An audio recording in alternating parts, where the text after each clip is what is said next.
तो दोस्तों आप सभी लोग का स्वागत है आपके मिशन करियर अगेन में। तो आज का हमारा टॉपिक बहुत इंपॉर्टेंट होने जा रहा है क्योंकि आज हम यूपी पुलिस कांस्टेबल 2026 को टारगेट मिले, तो ये बहुत ही कम समय बचा है उसके लिए और ये आप अगर रिवीजन इसी टॉपिक को नहीं करते तो बहुत पछताएंगे दोस्तों, क्योंकि आज हम संपूर्ण भूगोल तैयारी यानी कि मुख्य विषय पॉइंट लेकर आए हैं, मतलब पॉइंट टू पॉइंट आज बात करेंगे भूगोल की। और आपको बता चलिए इससे 2 या 3 प्रश्न जरूर पूछे जाएंगे, 2 तो मत जरूर ही पूछे जाएंगे, ठीक है। और ये उसी टॉपिक को मैंने उठाया जिसमें पिछले 10 वर्षों से लगातार यूपी पुलिस कांस्टेबल में जिससे प्रश्न बनाए जा रहे हैं जिस टॉपिक से। तो चलिए प्लेट सीमाओं से जुड़े प्रश्न के बारे में आज हम देखने वाले हैं। क्वेश्चन है कि किस प्रकार की प्लेट सीमा में प्लेटें आपस में टकराती हैं। ध्यान रखिएगा कन्वर्जेंट बाउंड्री में, यानी कि जो अभिसारी सीमा होती है उसमें प्लेटें एक दूसरे में क्या करती हैं, टकराती हैं। ध्यान रखिएगा। अगला है कि अपसारी सीमा में प्लेटों की गति किस प्रकार होती है। तो इस सीमा में प्लेट एक दूसरे से क्या होती हैं, अलग होती हैं। ध्यान रखिएगा। अगला है कि जब प्लेट एक दूसरे से समानांतर खिसकती है तो उसे कौन सी सीमा कहती है। समानांतर यानी कि पैरेलल, यानी कि ऐसे हो या फिर ऐसे हो, एक दूसरे के क्या हो, ये पैरेलल हो, समानांतर खिसकती है तो उसे रूपांतरण सीमा कहते हैं, यानी कि ट्रांसफॉर्म बाउंड्री कहा जाता है। आइए अगला महत्वपूर्ण तथ्य देखिए, हिमालय संबंधित प्रश्न है। क्वेश्चन है कि हिमालय पर्वत का निर्माण किस भूगर्भिक प्रक्रिया के कारण हुआ। ध्यान रखिएगा हिमालय पर्वत का निर्माण किस कारण हुआ या फिर कैसे हो गया, ठीक है। तो प्लेटों के आपस में टकराव अभिसारी गति से हुआ। ध्यान रखिएगा प्लेट एक दूसरे में टकराव करी, एक के ऊपर एक चढ़ गई, बस क्या हो गया, हिमालय का निर्माण हो गया, तो अभिसारी गति के कारण हुआ। अगला है विश्व के किस महासागरीय क्षेत्र को रिंग ऑफ फायर यानी कि अग्नि वलय के नाम से जाना जाता है। ध्यान रखिएगा अग्नि वलय के नाम से हम पैसिफिक महासागर को जानते हैं, यानी कि प्रशांत महासागर को जानते हैं। ओके नेक्स्ट क्वेश्चन देखिए, अगला क्वेश्चन क्या दिया। अगला है कि पृथ्वी पर अधिकांश भूकंप और ज्वालामुखी मुख्य रूप से कहां पाए जाते हैं। ध्यान रखिएगा प्लेट सीमाओं में। ध्यान रखिएगा तो प्लेट में देखिए क्वेश्चन इसमें ध्यान से पढ़िए, पूछा है कि पृथ्वी पर अधिकांश भूकंप और ज्वालामुखी किस कारण या फिर मुख्य रूप से कहां पाए जाते हैं। तो जब प्लेट हिलती हैं आपस में तभी तो भूकंप आता है और ज्वालामुखी भी फटती हैं, तो प्लेट सीमाओं में। ध्यान रखिएगा प्लेट बाउंड्रीज में। अगला है प्रणाली के मूल सिद्धांत यानी कि विंड सिस्टम बेसिक क्या है। ध्यान रखिएगा एक सेकंड, ये हमारा टॉपिक है। पवन प्रणाली के मुख्य सिद्धांत क्या क्या है, ठीक है। तो देखिए यानी कि विंड सिस्टम बेसिक्स के बारे में क्वेश्चन लिखने वाले हैं। पवन हमेशा किस दाब क्षेत्र से किस दाब क्षेत्र की ओर बहती है। ध्यान रखिएगा पवन हमेशा यानी कि ये हाई प्रेशर से लेकर के लो प्रेशर की ओर बहता है। ध्यान रखिएगा। अगला है हवाओं या पवन के चलने का मुख्य कारण क्या होता है। तो हवा या फिर पवन जो चलती है उनका कारण होता है वायु दाब में अंतर के कारण, यानी कि डिफरेंस इन एयर प्रेशर के कारण हवाएं चलती हैं। अगला है कि वायु दाब में अंतर के अलावा पृथ्वी की कौन सी गति पवन की दिशा को प्रभावित करती है। तो पवन की दिशा को प्रभावित करने का कारण पृथ्वी का घूर्णन होता है, यानी कि रोटेशन ऑफ अर्थ होता है, ठीक है। नेक्स्ट क्वेश्चन है पवन के प्रकार देख लेते हैं। यहाँ पे टॉपिक हमारा है पवन के प्रकार यानी कि टाइप ऑफ विंड्स। तो व्यापारिक पवन, पछुआ पवन और ध्रुवी पवन। व्यापारिक पवन को ट्रेड विंड्स कहते हैं, पछुआ को वेस्टर लाइन्स कहते हैं, ध्रुवी को पोलर विंड्स कहते हैं। ओके अब देखिए इसमें ये कई तरह के पवने हैं। इसमें देखिए अब इसमें क्वेश्चन पूछा है, ये जो पवने हैं ये किस प्रकार की पवनों के उदाहरण हैं। ये सभी किस प्रकार के हैं, तो अस्थायी पवन यानी कि परमानेंट विंड के उदाहरण होते हैं। अगला भारत में वर्षा लाने वाली प्रमुख मानसून पवन किस श्रेणी के अंतर्गत आती है। तो ऋतु पवन के अंतर्गत आती है, ठीक है। नेक्स्ट है कि लू किस प्रकार का स्थानीय पवन है। इसमें लू चलने का मौसम भी ध्यान रखेगा। तो लू किस तरह का है, तो गर्म एवं शुष्क है। पता है लगता है कि ऐसे लू चलता है फिर गर्म हवा चलता है तो फेस पे क्या लगता है, एकदम गर्म गर्म, तो गर्म एवं शुष्क पवन है। अगला है कि चिनुक और फोन किस प्रकार के स्थानीय पवन है। तो चिनुक दोनों और फोन दोनों ही गर्म है, ठीक है। नेक्स्ट है मिस्टल किस प्रकार के स्थानीय पवन है। तो मिस्टल यानी कि ठंडी पवन है, ठीक है। नेक्स्ट है महत्वपूर्ण तथ्य और यंत्र से संबंधित यहाँ पे क्वेश्चन को देखने वाले हैं। देखिए मानसून शब्द की उत्पत्ति अरबी भाषा के किस शब्द से हुई है। तो मानसून की उत्पत्ति मौसम शब्द से हुई है, ठीक है। नेक्स्ट है भारत में मुख्य रूप से वर्षा लाने का श्रेय किस मानसून को जाता है। तो वर्षा लाने का मानसून किस मानसून को जाता है। तो ये दक्षिण पश्चिम मानसून को जाता है। कि हमारे भारत में सबसे पहले ये भी पूछा था कि मतलब वर्षा किस मानसून के कारण आता है। तो साउथ वेस्टर्न मानसून के कारण। ध्यान रखिएगा। अगर पवन की दिशा मापने के लिए किस यंत्र का प्रयोग करते हैं। तो विंड वेन का प्रयोग करते हैं, यानी कि पवन दिशा सूचक यंत्र का प्रयोग करते हैं पवन की दिशा मापने के लिए। अगला है पवन की गति मापने के लिए किस यंत्र का प्रयोग करते हैं। तो एनीमोमीटर। ध्यान रखिए मैंने अभी पवन की दिशा बताया, तो पवन की दिशा तो पवन दिशा सूचक, पवन की गति तो एनीमोमीटर। ध्यान रखिएगा। ओके नेक्स्ट देखिए अगला है कि सिद्धांत और उसकी विशेषताएं यानी कि थ्योरी एंड फीचर्स के बारे में देखने वाले हैं, ठीक है। देखिए पृथ्वी की ऊपरी सतह कई टुकड़े या प्लेटों से विभाजित है, उन्हें क्या कहा जाता है। जो टुकड़े या फिर प्लेट है उन्हें हम टेक्टोनिक प्लेट कहते हैं। ध्यान रखिएगा।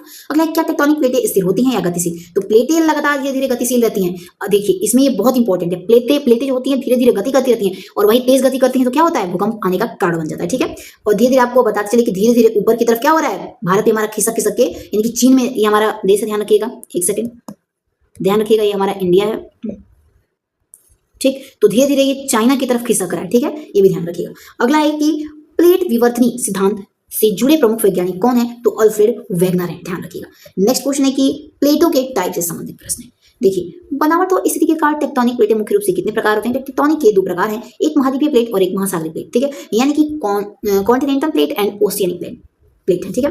प्लेट गति के कारण भाव के बारे में देख लेते हैं। देखिए, यानी कि इफेक्ट ऑफ प्लेट मूवमेंट से संबंधित प्रश्न है कि पृथ्वी की सतह पर भूकंप और ज्वालामुखी आने का मुख्य भूगर्भीय कारण क्या होता है? टेक्टोनिक प्लेटों की गति। ये रिपीट हुआ है क्वेश्चन। नेक्स्ट है कि प्लेटों की गति के कारण पृथ्वी की सतह पर कौन सी मुख्य भौगोलिक घटनाएं या आकृति बनती हैं? तो भूप्रकृति में बदलाव होता है, पर्वत निर्माण होते हैं, भूकंप या ज्वालामुखी होती है। देखिए, साफ साफ इसने पूछा है कि जब प्लेट गति कर रहा है तो हमारी पृथ्वी की सतह पर क्या परिवर्तन हो जाएगा। नहीं क्या, जब प्लेट गति करेंगी तो भूकंप आ सकता है, ज्वालामुखी बन सकता है, पर्वत का निर्माण हो सकता है। एक के ऊपर एक प्लेटें चढ़ेंगी तो हमारे मतलब की सतह पर बदलाव आ जाएगा, तो पर्वत का निर्माण हो जाएगा, भूप्रकृति में भी बदलाव होता है, ठीक है। नेक्स्ट, चट्टान के मूल सिद्धांत क्या होते हैं, यानी कि बेसिक्स ऑफ रॉक्स। ध्यान रखिए, देखिए इसमें क्वेश्चन पूछा है कि पृथ्वी की सतह के ठोस भाग को क्या कहते हैं? तो पृथ्वी के ठोस भाग को हम रॉक कहते हैं। चट्टानें मुख्य रूप से किससे मिलकर बनी होती है? तो मिनरल से बनी होती है। ध्यान रखिएगा, खनिजों से। पृथ्वी की भूप्रकृति मुख्य रूप से किससे निर्मित होती है? यानी कि जो क्रस्ट होता है पृथ्वी का किससे बना है? तो चट्टानों से बना हुआ है। आगे हम देखेंगे चट्टानों के प्रकार और उदाहरण से संबंधित प्रश्न। ध्यान रखिए, ग्रेनाइट किस प्रकार का चट्टान का उदाहरण? तो ध्यान रखिएगा, ग्रेनाइट आग्नेय चट्टान यानी कि इग्नेशियस रॉक है। नेक्स्ट, संगमरमर यानी कि मार्बल को किस श्रेणी का चट्टान माना जाता है? तो संगमरमर या फिर मार्बल को हम कायांतरित या फिर रूपांतरित चट्टान मानते हैं, यानी कि मेटामॉर्फिक रॉक मानते हैं। अगला है कि कोल यानी कि कोयला किस प्रकार की चट्टान का प्रमुख उदाहरण है? तो कोयला हमारा औषधि चट्टान होता है, यानी कि सेडिमेंट्री रॉक के अंतर्गत कोयला आता है। अगला क्वेश्चन है चट्टान और पर्यावरण से संबंधित है, रॉक्स एंड एनवायरमेंट से संबंधित प्रश्न है। पृथ्वी पर मिट्टी का निर्माण मुख्य रूप से किसके टूटने या विखंडन से होता है? तो चट्टानों से होता है। ओके, नेक्स्ट देखिए, वलिक पर्वत से संबंधित प्रश्नों को देखने वाले हैं, फोल्ड माउंटेन्स के। देखिए, वलिक पर्वतों का निर्माण मुख्य रूप से किस प्रक्रिया के द्वारा होता है? तो प्लेटों के आपस में टकराने से। नेक्स्ट है कि हिमालय में आल्पस किस प्रकार के प्रमुख चट्टानों का उदाहरण है? तो वलिक पर्वतों के, ठीक है। नेक्स्ट देखिए, क्वेश्चन है कि भ्रंशोत्थ यानी कि ब्लॉक माउंटेन से संबंधित है, यानी कि भ्रंशोत्थ पर्वतों का निर्माण किस भूगर्भीय के कारण होता है? तो भ्रंश के कारण। नेक्स्ट है, वोजेस पर्वत किस प्रकार के पर्वत के उदाहरण है? तो ये भ्रंशोत्थ पर्वत के उदाहरण होते हैं, ठीक है। नेक्स्ट है ज्वालामुखी पर्वत, देख लेते हैं एक बार हम। चौथा प्रकार होता है इसका। देखिए, ज्वालामुखी पर्वत कैसा? तीसरा है, ध्यान रखिएगा, तीसरा है। ज्वालामुखी पर्वत की बात करें तो ज्वालामुखी क्रियाओं और लावे के संचय से बनने वाले पर्वत को क्या कहते हैं? तो ज्वालामुखी पर्वत कहते हैं। अब चौथा हमारा है अवशिष्ट पर्वत। ध्यान रखिएगा, अवशिष्ट पर्वत का निर्माण मुख्य रूप से किस प्राकृतिक प्रक्रिया के परिणाम स्वरूप होता है? तो अपरदन के कारण, यानी कि इरोजन के कारण होता है। ओके, नेक्स्ट क्वेश्चन है, भारत की सबसे प्राचीन पर्वत श्रृंखलाओं में से अरावली पर्वत श्रृंखला किस प्रकार का पर्वत है? और अरावली हमारा अवशिष्ट पर्वत है, यानी कि रेजिडुअल माउंटेन्स के अंतर्गत आता है अरावली पर्वत। आग्नेय चट्टान से संबंधित देखिए यहाँ पे दिया हुआ प्रश्न। देखिए, मैग्मा या लावा के ठंडा होने के किस प्रकार की चट्टानों का निर्माण होता है? यानी कि जो मैग्मा या फिर लावा होते हैं, ज्वालामुखी से निकलते हैं, तो ये ठंडे हो जाते हैं। तो जब ठंडे होंगे तो इनसे कैसा चट्टान बनता है? तो इनसे आग्नेय चट्टान का निर्माण हो जाता है। अगला है, पृथ्वी पर किस प्रकार की चट्टानों का सबसे प्राचीन चट्टान माना जाता है? तो सबसे प्राचीन चट्टान हमारी पृथ्वी पर आग्नेय चट्टान है। ध्यान रखिएगा। अगला है, ग्रेनाइट और बेसाल्ट किस प्रकार के प्रमुख उदाहरण है? तो आग्नेय चट्टान के उदाहरण है। अगला है कि औषधि चट्टान के बारे में देख लेते हैं। तो ध्यान रखिएगा, औषधों के जमाव से बनने वाली चट्टान क्या कहलाती है? तो औषधि चट्टान कहलाती है। जीवाश्म मुख्य रूप से किस प्रकार में पाए जाते हैं? जीवाश्म औषधि चट्टान होते हैं। नेक्स्ट है, बलुआ पत्थर किस श्रेणी के चट्टान के अंतर्गत आते हैं? तो औषधि के। अब देखिए, कायांतरिक चट्टान यानी कि मेटामॉर्फिक रॉक से संबंधित प्रश्न। अत्यधिक ताप एवं दबाव के कारण कौन सी चट्टानें बनती हैं? तो कायांतरिक चट्टान बनती है। संगमरमर और स्लेट किस प्रकार के चट्टान हैं? तो कायांतरिक चट्टान के अंतर्गत आते हैं। अब देखिए, पर्वत के मूल सिद्धांत के बारे में यहाँ पे देखने वाले हैं, ये बेसिक्स ऑफ माउंटेन्स। पृथ्वी की ऊंची और उभरी हुई आसाकृति को क्या कहते हैं? तो पर्वत कहते हैं। पर्वत की ऊंचाई समानता अपने आसपास के क्षेत्रों से कैसी होती है? तो आपस के क्षेत्रों से क्या होती है? अधिक होते हैं, ऊंचे होते हैं, तभी तो पर्वत कहलाते हैं। अगला, पर्वत मुख्य रूप से किन प्राकृतिक और मौसमी घटकों से प्रभावित होते हैं? तो जलवायु एवं वर्षा से। और हम देखने वाले पर्वत से जुड़े कुछ महत्वपूर्ण फैक्ट के बारे में। विश्व की सबसे ऊंची पर्वत चोटी कौन सी है? तो माउंट एवरेस्ट है, जिसकी ऊंचाई 8,850 मीटर है। ध्यान रखिएगा, ये बढ़ता रहता है, ठीक है। पहले 48 था, फिर 50 हो गया। नेक्स्ट, इस इमेज के अनुसार भारत की सबसे ऊंची चोटी कौन सी है? तो भारत की सबसे ऊंची चोटी कंचनजंगा हो जाएगी, ठीक है। और कमेंट में बताइएगा कि ये कंचनजंगा का किस राज्य में स्थित है। नेक्स्ट, विश्व का नवीनतम वलिक पर्वत कौन सा है? यानी कि नया वलिक पर्वत कौन सा है? तो हिमालय हमारा अभी नया वलिक पर्वत के अंतर्गत आता है। अब देखिए, क्षोभ मंडल यानी कि ट्रोपोस्फियर से संबंधित प्रश्न है। वायुमंडल की सबसे निचली परत कौन सी है? यानी कि ट्रोपोस्फियर है, ठीक है। क्षोभ मंडल है वायुमंडल की सबसे निचली परत, ट्रोपोस्फियर। नेक्स्ट है, बादल वर्षा मौसम विज्ञान के सभी परिवर्तन वायुमंडल के किस परत में होती है? तो क्षोभ मंडल में होती है, यानी कि ट्रोपोस्फियर में होती है। अब देखिए, स्ट्रेटोस्फियर की बात करें तो सूर्य से आने वाली हानिकारक पराबैंगनी किरणें से बचाने वाली ओजोन परत किसमें है? तो समताप मंडल में ही आती है ओजोन परत, ठीक है, यानी कि स्ट्रेटोस्फियर में। नेक्स्ट है कि व्यावसायिक हवाई अड्डे उड़ने वाली वायुमंडल को कौन सी पर्वत सबसे आदर्श मानी जाती है? तो समताप मंडल मानी जाती है, ठीक है। और देखिए, मेसोस्फीयर से संबंधित प्रश्न देख लेते हैं। देखिए, मेसोस्फीयर से संबंधित प्रश्न है कि अंतरिक्ष में आने वाले उल्कापिंड वायुमंडल की किस परत में प्रवेश करते ही जल जाते हैं? तो मध्य मंडल में, यानी कि मेसोस्फीयर में। और देखिए, आयन मंडल या फिर थर्मोस्फीयर या फिर आइनोस्फीयर, आइनोस्फीयर कोई थर्मोस्फीयर भी बोलते हैं। पृथ्वी से भेजी गई रेडियो तरंगे का परावर्तन वायुमंडल की किस परत में होती है? तो आयन मंडल या फिर ताप मंडल कहते हैं उसे, ठीक है। नेक्स्ट है, ध्रुव आकाश में चमकने वाली रंगीन रोशनी से ऑरेर, जिसे ऑरेर कहते हैं, किस परत पे दिखाई देते हैं? तो ऑरेर आयन मंडल और ताप मंडल में दिखाई देते हैं। नेक्स्ट, एक्सोस्फीयर यानी कि बहिर्मंडल। ध्यान देखिए, पृथ्वी का सबसे भारी हमारा ये क्या है?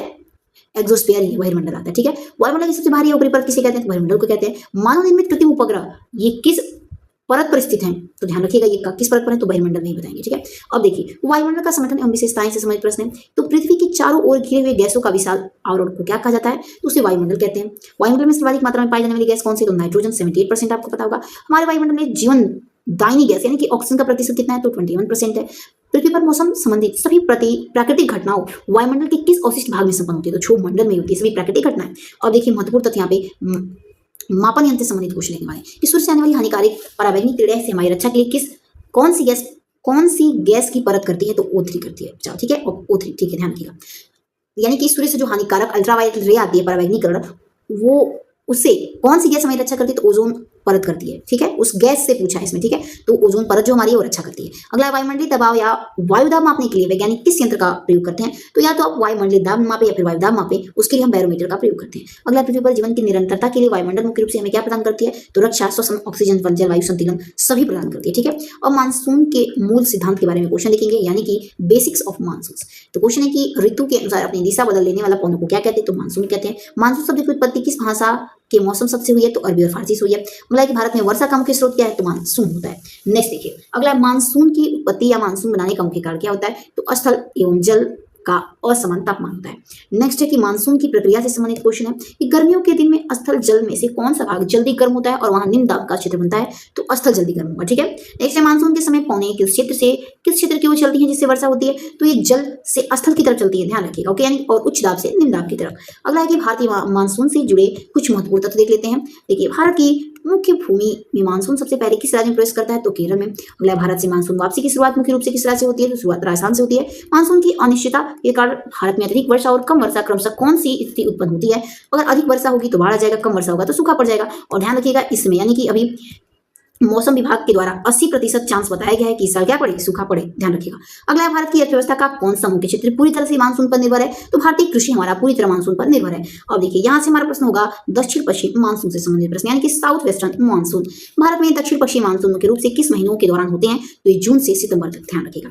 अगला है कि और हमारे यहाँ ध्यान रखिएगा यूपी वगैरह में जून मतलब मिडिल जून से मानसून शुरू होता है, लेकिन जब दक्षिण में जाएंगे तो जून से वहाँ पे बारिश होना शुरू हो गया, कर्नाटक, तेलंगाना ये सब। ठीक है, अगला भारत में होने वाली अधिकांश अधिकतम वर्षा किस मानसून में होती है, तो भारत में दक्षिण पश्चिम मानसून में। आपको पता होगा कि जब आप दक्षिण की तरफ जाएंगे तो वहां पे ज्यादा बारिश होता है। ठीक है, नेक्स्ट दक्षिण पश्चिम मानसून आगे चलकर किन दो शाखाओं में विभाजित है, तो अरब सागर और बंगाल की खाड़ी में क्या है, विभाज्य है। नेक्स्ट देखिए आगे देखने वाले हैं उत्तर पूर्व मानसून के बारे में। उत्तर पूर्व मानसून भारत में किस समय अवधि या महीने के दौरान होता है, तो ये अक्टूबर से दिसंबर तक होता है। अगला है कि लौटते हुए मानसून या उत्तर पूर्व मानसून के कारण मुख्य रूप से किस भारतीय राज्य में भारी वर्षा होती है, तो तमिलनाडु राज्य में लौटते हुए मानसून। ठीक है, तो चलिए दोस्तों मिलते हैं अपने अगले वीडियो में। वीडियो पसंद आए तो भर भर के इसे लाइक सब्सक्राइब जरूर करिएगा। तब तक के लिए जय हिंद, जय भारत दोस्तों।